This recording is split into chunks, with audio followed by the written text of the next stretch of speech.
Hi, this is going to be a little bit different than my other videos. This is my first director's commentary, and we're going to be looking at The Final Girl. The Final Girl is a short film that I released a year ago now, and it's my only Halloween story, even though I think a lot of my stuff could fall under like the creepy Halloween sort of aesthetic and category. But this project was very challenging and it was a lot different than other things that I've done. And so I wanted to go through, break it down a little bit, why it was different, what the challenges were, what I learned from it, and some of the effects that we did. So let's begin. One of the first things that was different about this project is using a different location. And all I'm going to say about the location is sometimes it's better to ask for forgiveness than for permission, and you don't have to ask for forgiveness if you never get caught. This is the first project that I did with extras. I texted a bunch of people that I knew. Some of them are theater people, some of them aren't. And I got a lot of people who were willing to participate in this. I fed them all. Everyone got food when they showed up. If you watch other stuff on my channel, like Pardon Our Garden, you'll notice that I sometimes will only use one actor, my sister. A lot of that is a side effect of the pandemic and when I started doing a lot more writing and directing. But then it's also just carried over into later stuff like Office 667 or Slapping Sticks at Slapstick Incorporated, where the cast is very limited. And sometimes it's just for convenience. Sometimes that's just the way it worked out with people's schedules. And sometimes it's a choice. Like with Office 667, I really wanted Anastasia to play both parts because I knew she could have two very different characters in the same short. And I thought that would be a lot of fun to see. Sort of like the gardener and the rogue gardener. All the monster shots were done on a different day, just for simplicity's sake, so the actors are reacting to nothing.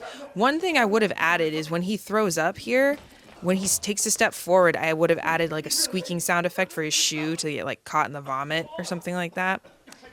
That's my only like real regret is I don't have squeaky vomit shoe.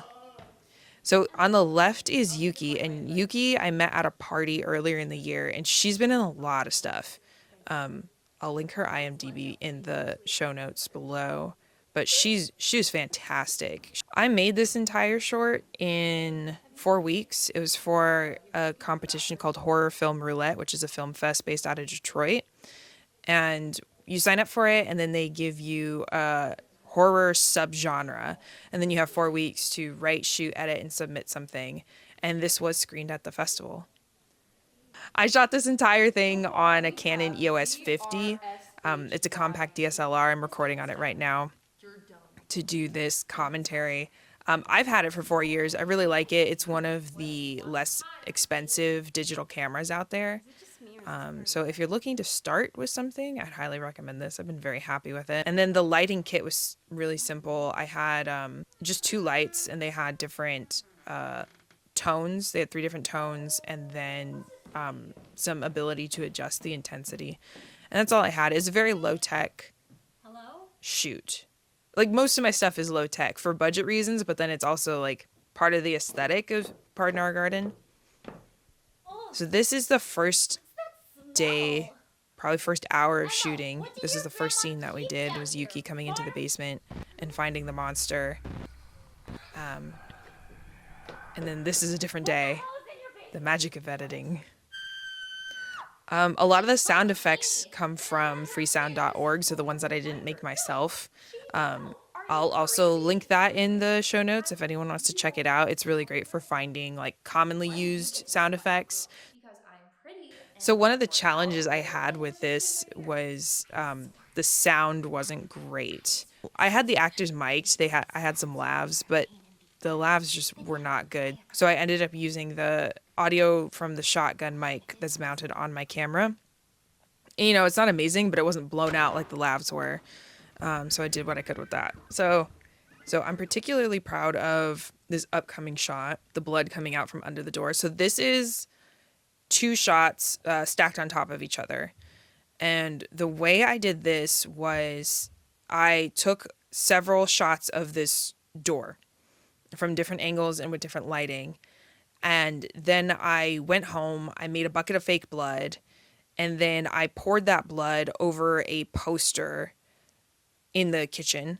and I put it on a baking sheet, and I put it on an angle, and I poured the blood down, and so the blood's running down the poster on the baking sheet, and then I keyed out the poster, and then I put the video of the blood on top of the video of the door, basically.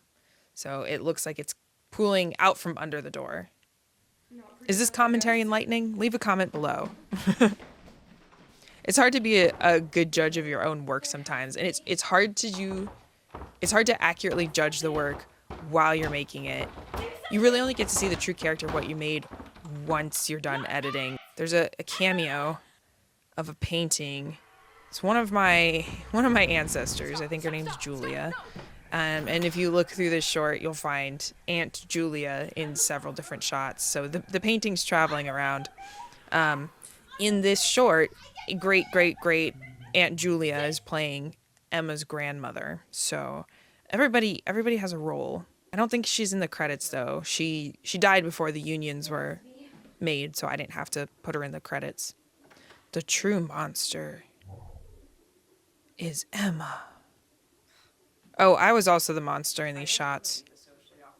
That entire shoot was 3 days total. Not even a full 3 days. It was 2 evenings and then like one full day where we had the first part of the day, the 4 friends, the Powerpuff Girls plus Emma. And then the second part of that day is when I had all the extras come in. So we got to have like something that felt sort of like a Halloween party at the end there. But it was a lot of fun. Thanks for watching. Thanks again to all my actors and the behind the scenes help. I'm very proud of this. It was a monumental effort in a very short amount of time. So I hope you enjoyed it. And happy Halloween every day of the year.